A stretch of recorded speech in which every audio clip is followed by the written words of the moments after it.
একটা সময় ছিল যখন মানুষরা ভাবতো দানবরা শুধু রূপকথার গল্প, কিন্তু সেই বিশ্বাস ভেঙে যায় যখন পাহাড়ের পেছনে ঘুমন্ত এক দানব জেগে ওঠে, আর তার সঙ্গে জেগে ওঠে এক প্রাচীন অভিশাপ।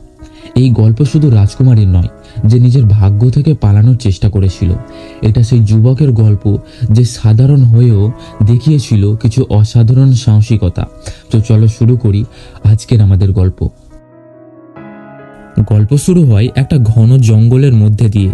আমাদের জানানো হয় ওই জঙ্গলের ওপারে একটা বিশাল পাহাড় রয়েছে, আর সেসব পাহাড়ের অঞ্চলে একটা ভয়ঙ্কর দানব ঘুমিয়ে আছে, যে বহু বছর ধরে জেগে ওঠেনি। কিন্তু কেউ যদি ভুল করে তার এলাকায় পেরিয়ে যায়, সে আর ফিরে আসে না। এই গল্পের পাশে আমরা দেখি একটা রাজ্য, যেখানে রাজকুমারী ছিল ক্রিস্টিনা। একটা প্রাচীন বিশ্বাস ছিল, যদি ক্রিস্টিনার বিয়ে তার 18 বছর জন্মদিনের আগে না দেওয়া হয়, তবে ওই দানব তাকে ধরে নিয়ে যাবে। এই কারণে রাজা অর্থাৎ ক্রিস্টিনার বাবা চেয়েছিল তার মেয়ের বিয়ে প্রতিবেশী রাজার ছেলে প্রিন্স ফেব্রিকের সাথে দেওয়া হবে। কিন্তু রাজকুমারী ক্রিস্টিনা রাজকীয় বিয়েতে রাজি হয় না। রাজা বেশ দুঃখ পান এবং তাকে বোঝানোর চেষ্টা করে যে আগামীকাল তার জন্মদিন, সে 18 বছরে পা দেবে, তাই তার বিয়ে বাধ্যতামূলক। কিন্তু ক্রিস্টিনা তার বাবার কথা না শুনে রাতের অন্ধকারে চুপি চুপি প্রসাদ ছেড়ে পালিয়ে যায় ঘন জঙ্গলের মধ্যে। এদিকে জঙ্গলে আমরা দেখি স্পেন নামের এক যুবক। সে কাছের গ্রামে তার বাবা আর 2 ভাইয়ের সাথে বসবাস করে। খাবারের সন্ধানে সে এই জঙ্গলে এসেছে। হঠাৎ সে দেখে একজন মহিলা একটা ঘোড়ায় চেপে তার সামনে দিয়ে আসছে। ভয়ে সে পা পিছলে পাশে পড়ে যায়। ক্রিস্টিনা এসে তাকে সাহায্য করে। ক্রিস্টিনার খুব খিদে পেয়েছিল, তাই সে ভুল করে তাড়াহুড়োই স্পেনের খাবারটি খেয়ে ফেলে। যাওয়ার সময় স্পেন ক্রিস্টিনাকে তার নাম জিজ্ঞাসা করে, কিন্তু সে তার নাম না বলে শুধু থ্যাংক ইউ বলে ওখান থেকে চলে যায়। স্পেন যখন বাড়িতে ফেরে, তখন তার বাড়ির প্রতিটা সদস্য তার উপর রেগে আছে, কারণ সে খাবারের সন্ধানে গিয়েছিল কিন্তু সে খালি হাতে বাড়ি ফিরে এসছে। তাই তার বাবা স্পেনের ওপরে যে 2 ছেলে ছিল তাদেরকে পাঠায় জঙ্গলে খাবারগুনি আনার জন্য। রাতে যখন স্পেন বাড়িতে একা ছিল, সে অনুভব করে যেন আশেপাশে কিছু একটা অস্বাভাবিক ঘটছে। একরকম গভীর ভয়ঙ্কর আওয়াজ যেন তার ঘরের দিকেই বয়ে আসছে। ভয়ে তার হাত লেগে ভুল করে বাড়িতে আগুন লেগে যায়। এক নিমেষেই পুরো বাড়ি পুড়ে ছারখার হয়ে যায়, কিন্তু ভাগ্যক্রমে স্পেন বেঁচে যায়। অন্যদিকে ক্রিস্টিনা যখন জঙ্গলে ছিল, হঠাৎ করে ঘোড়া ভয় পেয়ে তাকে ফেলে ওখান থেকে চলে যায়। ঠিক সেই সময় সেই বিশাল দানব আসে তার কাছে এবং ক্রিস্টিনাকে ধরে ওখান থেকে চলে যায়। এদিকে স্পেনের বাবা এবং তার ভাইয়েরা যখন বাড়িতে ফেরে, দেখে তাদের পুরো বাড়ি আগুনে জ্বলে গেছে। এর জন্য তারা সকলেই স্পেনকে দোষারোপ করছিল। সে তাকে বলে এটা দানবের কাজ, দানবের জন্যই এমনটা হয়েছে। কিন্তু তার বাবা তার কথায় বিশ্বাস করে না এবং তার উপর রেগে যায়। এমন সময় ওখানে প্রিন্স ফেব্রিক এসে উপস্থিত হয়, যার সাথে প্রিন্সেস ক্রিস্টিনার বিয়ে হতে চলেছিল। সেখানে এসেছে এই জঙ্গলে প্রিন্সেস ক্রিস্টিনাকে খুঁজতে। স্পেনের বাবা বলে তারা কোনো রকম প্রিন্সেস বা রাজকুমারীকে দেখেনি, কিন্তু স্পেন বুঝতে পারে যেই মেয়েটা তাকে পানিতে ফেলে দিয়েছিল এবং তার কাছ থেকে জোর করে খাবার খেয়ে নিয়ে থ্যাংক ইউ জানিয়েছিল, সেই মেয়েটি হলো একটি রাজকুমারী। প্রিন্স ফেব্রিক জানতে চায় স্পেন কি রাজকুমারীর সাথে দেখা করেছে। তার উত্তরে স্পেন জানতে পারে ফেব্রিক আসলে রাজকুমারীকে বিয়ে করে রাজা হতে চায়, তারপর সে তাকে হত্যা করে মেরে ফেলবে।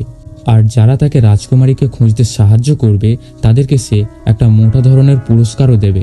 স্পেনের বাবা তখন সিদ্ধান্ত নেয় যে তার ছেলেদেরকে নিয়ে সে রাজকুমারীকে খুঁজতে বের হবে, আর যে টাকাটা তারা পুরস্কার হিসাবে পাবে সেটা দিয়ে তারা নতুন একটি বাড়ি তৈরি করবে।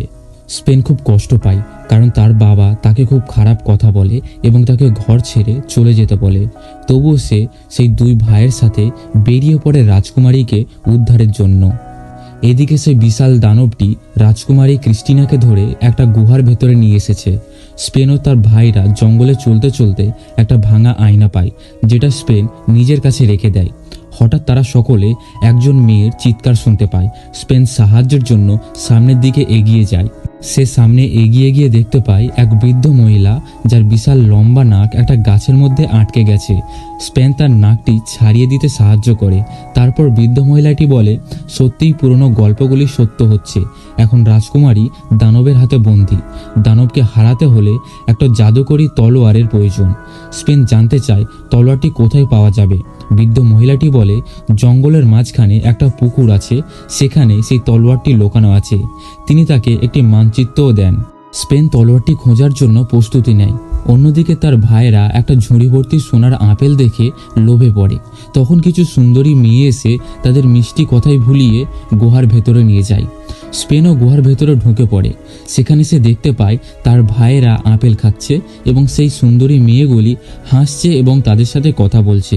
কিন্তু একটু পরে স্পেন আবিষ্কার করে এই যে মেয়েগুলি আছে এরা হলো চামড়া ছিঁড়ে খাওয়া ডাইনি। তখন স্পেন চালাকি করে নিজের ভাইদের নিয়ে সেখান থেকে পালিয়ে আসে। তারপর তারা একটা ছোট্ট গ্রামে গিয়ে পৌঁছয় এবং সেখানে কিছু খাবার খায়। তারপর নিজেদের পরিকল্পনার কথা ঠিক করে। ঠিক তখনই প্রিন্স ফেব্রিক এসে তাদের সামনে হাজির হয়। সে বুঝতে পারে এরা সকলে রাজকুমারীকে খুঁজতে বের হয়েছে। সে টাকা দেখিয়ে তাদেরকে ফাঁসানোর চেষ্টা করে। স্পেনের বড় ভাই লোভে পড়ে মানচিত্রর কথাগুলি ফেব্রিককে বলে দেয়। এরপর ফেব্রিক তাদেরকে ধোঁকা দিয়ে মানচিত্রটি ছিনিয়ে নেওয়ার চেষ্টা করে, কিন্তু স্পেন বুদ্ধি করে পালিয়ে যায়। তারা নদী পার হয়, পাহাড়ের দিকে ছুটে চলে। কিছুটা এগোতেই তারা কুয়াশা ভরা একটা পুকুরের কাছে গিয়ে পৌঁছায়। স্পেন একা পড়ে যায় আর তার ভাইয়েরা ধরা পড়ে ফেব্রিকের হাতে। স্পেন ডুব দিয়ে পুকুরের তলা থেকে সেই জাদুর তলোয়ারটি তুলে আনে। এরপর সে দেখে তার ভাইয়েরা ফেব্রিকের হাতে ধরা পড়েছে। স্পেন বুদ্ধি করে একটা ভাল্লুকের ছন্দবেশে ফেব্রিককে ভয় দেখানোর চেষ্টা করে, কিন্তু দুঃখের বিষয় হলো সে ধরা পড়ে যায়। ঠিক তখনই এক ভয়ঙ্কর গর্জন শোনা যায়। সেই বিশাল দানব জেগে উঠেছে। সে স্পেনের এক ভাই আর ফেব্রিকের কিছু সঙ্গীদের ধরে নিয়ে যায়। স্পেন নিজেকে দোষী মনে করে এর জন্য, কিন্তু তার বড় ভাই তাকে সাহস দেয়। দুজনে মিলে সেই গুহায় প্রবেশ করে ভাই এবং রাজকুমারীকে উদ্ধার করতে। গুহায় তারা দেখে রাজকুমারী আর ফেব্রিককে।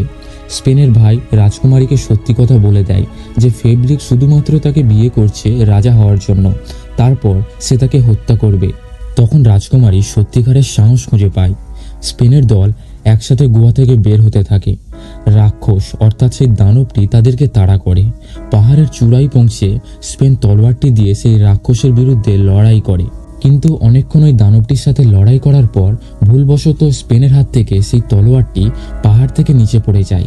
তখন স্পেনের মনে পড়ে সেই কাঁচের টুকরোটির কথা যেটা সে রাস্তা থেকে কুড়িয়ে পেয়েছিল। তখন সে পকেট থেকে ওই কাঁচের টুকরোটা বের করে এবং সূর্যের আলোয় প্রতিফলিত করে সরাসরি রাক্ষসের চোখে ফেলে এবং রাক্ষস মুহূর্তের মধ্যে ফের থেকে পাথরে পরিণত হয়। তারপর তারা সকলে নিজেদের রাজ্যে ফিরে আসে। রাজকুমারী তার বাবাকে দেখে অনেক খুশি হয়। স্পেন এবং তার ভাইদেরকে তাদের সাহসের জন্য অনেক সব সোনা গয়না দিয়ে সম্মানিত করা হয়। এরপর আমাদের বলা হয় এর সেকেন্ড পার্টও আছে, অর্থাৎ দ্বিতীয় পর্বও আছে। আপনারা যদি সেটা দেখতে চান এই ভিডিওটা লাইক করে চ্যানেলটি সাবস্ক্রাইব করে নেবেন। তো দেখা হচ্ছে পরের ভিডিওতে। ভালো থাকবেন।